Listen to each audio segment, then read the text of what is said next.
Hi everyone, welcome to another episode of Uniquely Me with Simone Stewart. This program is about women, for women, and of course by a woman. It's all based on my book, Uniquely Me. All right, so we are tuning in for part two in listening to the testimony of Ophilia Allison, lovingly called Claudia. Welcome, my sister, again to part two. You would have heard in part one that she was shot in the head twice, and she has had almost a roller coaster since 2010. She's had the CFS leak. She has had a aneurysm. She's been overseas to do surgery. She has experienced miracle of the Lord. She said it herself. Even she sold two houses and her car. She wouldn't have been able to pay for that surgery. But the Lord came through just in time. Off air, she was sharing with me that when she got shot, she also lost her sight. But I want her to tell you what took place and how everybody discovered that her sight was back. Woman of God, such a powerful testimony.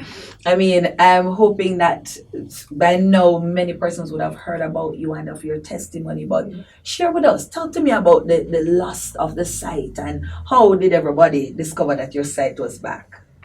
Okay, while I was in the hospital when I got the shot, um, persons were persons came in and talking to me, but after getting the shot and I was in the KPH hospital, um, my sight, I lost my sight um, for about 2 days. Mm-hmm. Persons came in and some were crying, some faces were sad.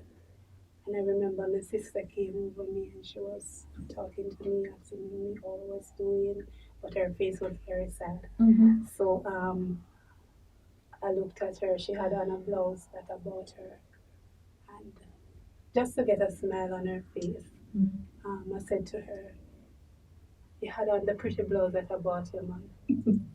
She said, "You saw it?" So I said, "Yes."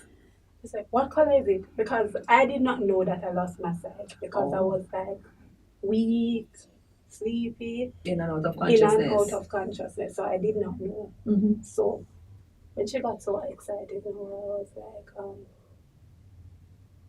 I said blue, because it was a blue blouse. And she just started crying. Mm-hmm. And then other persons, my coworkers, a lot of my coworkers were there. Mm-hmm. And um, all my other sisters and brothers were there. And everyone started coming to me. What color do I have on? What color do I have on? And I keep answering them. Then that was when I found out that I could not see. See. But talk to me, as it relates to your sight, is it back now? In terms of, I know you had mentioned earlier, when we were doing, our first show that, the lights might be damage, a little this week, or, causing a little vision, Yes, blurriness or so. yes. And you did mention that one of the shot was what, close to your eye, you said. One is one is in the back of my head. It's still there. Mm-hmm. The other exit right here. Mm-hmm. It was close to my eye. But Okay. what happened is that the bullet from the initial stage, it damaged a part of the brain that controls the eye. Oh. So I don't. So that that's what took place. Okay. Okay. So prior to this, you were wearing glasses. Yes, I still wear glasses. Oh no, as in before, you used to wear glasses. No, no, I had a 20/20 vision. Oh, I see. I see. I see. All right. So Ophelia, talk with us about life before all of the tragedies. Were you married? I hear you talking about a daughter. Talk with us. What was life like before then? Okay, before then, I had a good life. Mm-hmm. Um, I my look at my daughter. camera and tell my people, tell everybody I had a good life. Yes, I had a good life. Talk with me. You got married, Yes. right? You got married in 2006, and I'm sure life was bliss because you had your daughter, Yes. and then here it is now that you're now married, and of course you're a Christian. But Yes. like every marriage, and if there's one person out there who tells me that their marriage has not been through a storm, I'm gonna tell them, yeah, right. But talk to me. Did you experience any storms in your marriage? Yes, I do Mhm. experience a lot of um, after getting married. Good. Life was good Mhm. before marriage, Yes. but after marriage, I got married in March. My husband left in December Mhm. for us to have a better life. Yes. And then after leaving, we start having problems. Mhm. I guess I don't know. Probably we start growing apart. We return after 2 years. Mhm. After you return, during the 2 years, you'd come and visit, Mhm. and then after that, you'd like go back. But after a while, he started telling me he wanted a divorce and all of that. Mhm. When he when whenever sometimes he calls and we'd argue, and Mhm. I realized that things are not going the way it should be. Mhm. He returned in December of 2008, Mhm. and after returning, he spent about 2 weeks at home and then he left. Mhm. It devastated me Yeah. because that was not what I wanted. I Mhm. thought I would be married, living a good life, Mhm. living a life for Christ, Yes. especially living a life for Christ, Mhm. living a life for Christ. Then I believe that marriage, everything would be good, but Mhm. it was not so. Yes. The Lord did not promise that the road is going to be easy for us. Yes. So, of course, the devil shows up. Mhm. And after he returned in December of 2008, 2 weeks after he moved out on me, Mhm. and as I said, it devastated me. Mhm. I went in serious depression. Yeah. So you're speaking the language of so many wives, Ophelia. A lot of our wives, a lot of us go into marriage thinking, oh, we're going to have the mills and boom kind of life, the Daniel Steele, the those love stories, those love boat stories. You Yes. know, a lot of us go in there, and especially as Christians, we have this notion that so I've given my heart to the Lord. No, I'm married, so everything should just flow smoothly. But I like you're talking real life situation, sister. You said it that you thought life would have just been bliss and wonderful, and but it didn't. And you are sharing going into depression. What did you do in that space of time being depressed? What did you do? Was there any time you tried to reach back out to your husband to say, hey, let's reconcile? What did you do? Um, Going through depression, Mhm. it was not easy. Whenever I tried to reach out to him, he would push me away. Mhm. And after that, been to the doctor. I've gone to the doctor. I've been on so many depression tablets and all of that. My mother would come with her prayer group, and they would come and pray for me, Mhm. fasting and prayer. And it was like fasting and prayer. Mhm. That was the medicine. Yes. That was the best medicine. Prayer is the best medicine, and that Yes. was how I Right. overcome my depression. Mhm.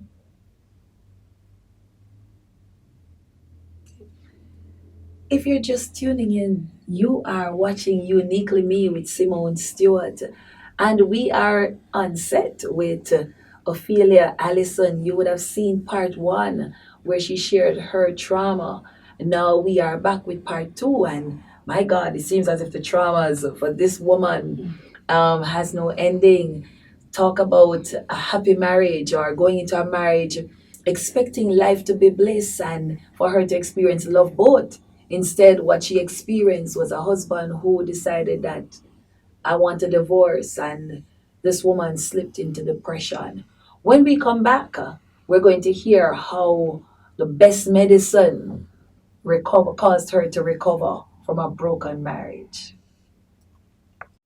Who am I really? Choices, choices, choices.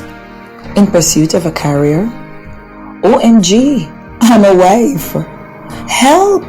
I am a mother. Oh, I'm in church. When do I get to be a woman that God called me to be? Uniquely Me covers the acrobatic endeavors of every woman to balance the responsibilities of being a mother, a wife, a professional, a church leader, a friend, yet still maintain her identity. I too am a mother, a wife, a trained minister of religion, a banker, an entrepreneur trying to balance the many hats that signifies my role. My book will help motivate and empower every woman who is really unique in her own way. Grab your copy today on Amazon because Uniquely Me is uniquely you. Yeah, I was home, and when the depression took me over, I was I don't know what to do.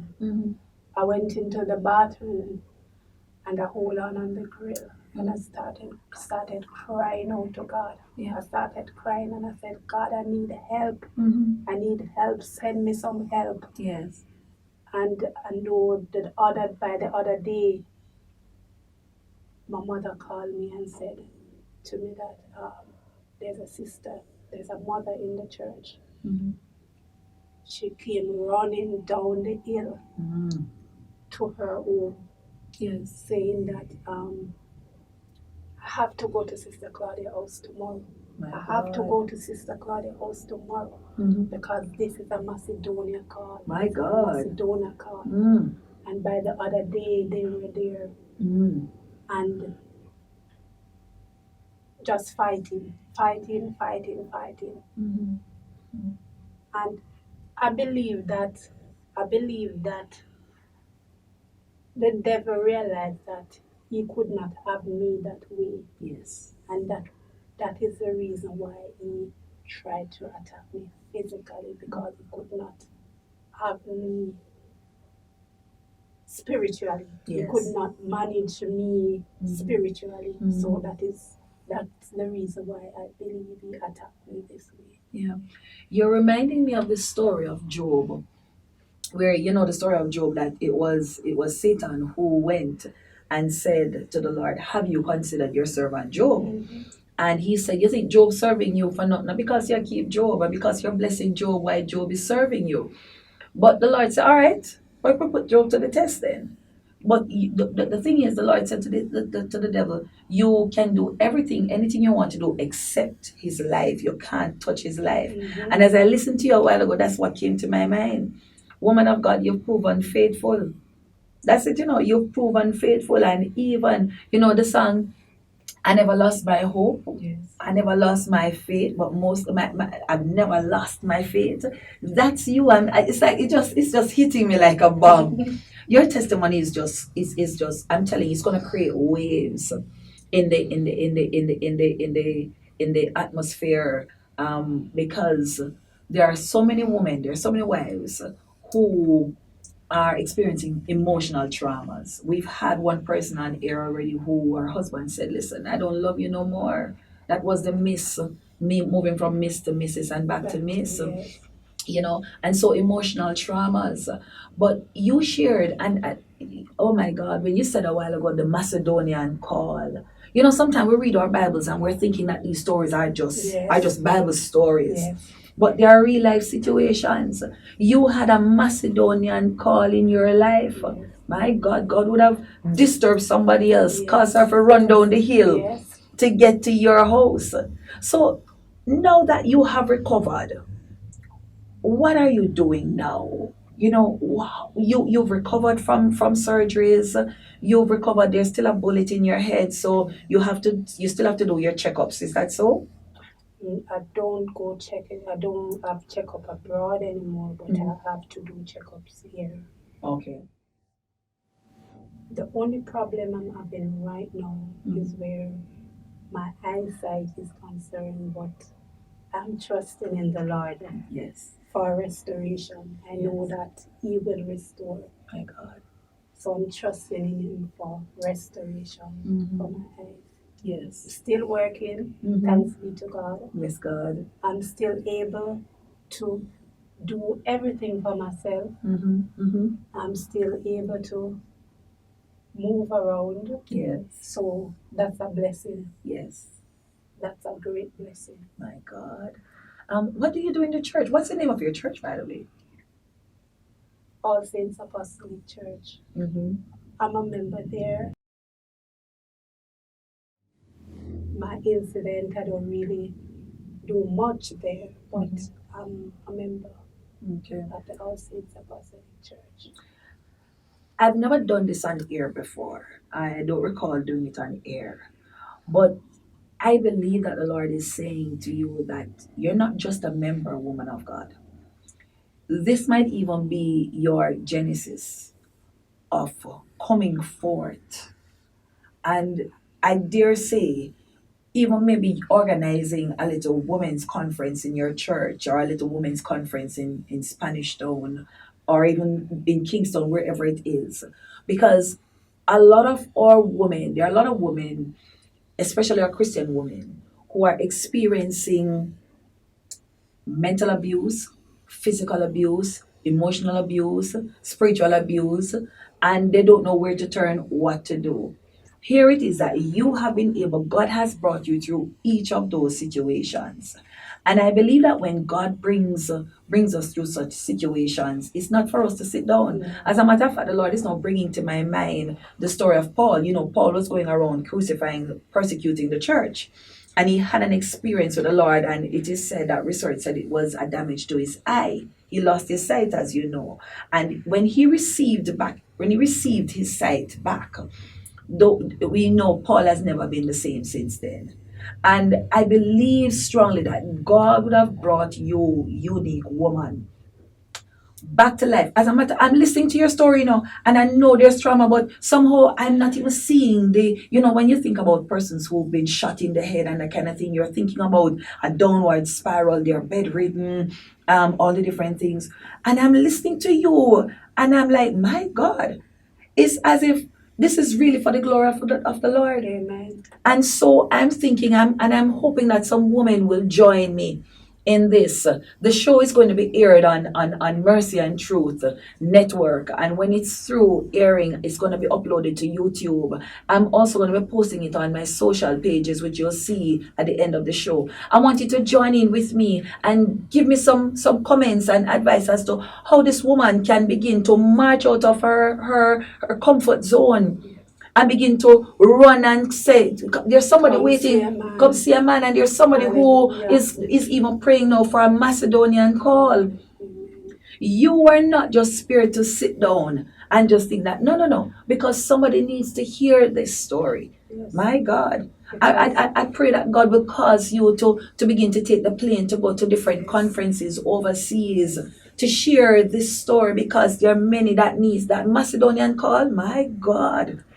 My God has God. come through so many times for me, so many times. Because even for the surgeries, the first surgery, I didn't even mention the amount of money. The first surgery was for $17 million. Mighty God. The second surgery was for $5 million. My God. Which I didn't have even the first cent. Thanks be to God where He has placed me to work. Yes. Because Yes. it's because, as I said, thanks be to God where He has placed me to work. Yes. My God.